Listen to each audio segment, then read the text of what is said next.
Dit is 20 Ierlien. De terp Walpert bij Wommels wordt mogelijk weer aangroeven. In de jaren 20 had de terp jeder aangroeven west, door water wichtig dichtelijk wordt voen. En dit is nou. Wette putten, potten en botten.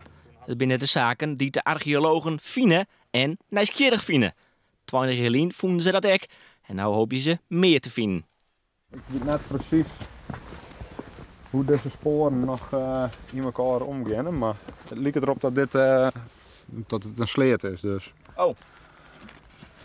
Hoe is dat dan? Nou, vanwege de langere vorm die het dwars hoe de put gaat, maar er gaan al weer jongere sporen oerheen. En daar had ik een historische björkerij op staan. Want je kan zien, even zien, hier is zo, ja. Dit zou je echt contouren van een pot. Ja, en die pot die had hier ondersteboven lijn en ja, die is wat platdrukt. En waarschijnlijk is er ook een stukje oud ploegen. Net dat ze die pleats, of een van die pleats die hier letter staan, oudbrutsen, hebben ze dit nog eens egaliseerd. En dat zijn een paar van dit soort brunige baantjes er doorheen. Wat staat deze pot daar nou? Deze pot,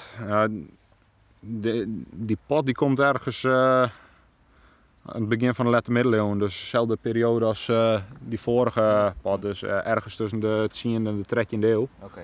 Ja, uiteindelijk, die hoeken daar binnen ze ergens begonnen in de 400 voor Christus en na verloop van tijd dan binnen ze hier heen kwamen te ween.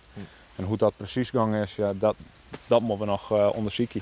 Dus je als archeoloog nog een beetje warm van dit? Jawel. Ja, hè? Ja, je bent wel heel blij van. Ja, daar word ik wel blij van wat ierenwerk en mooie sporen. Ja, een stukje stralen. Ja. Nou, succes. Dank u wel.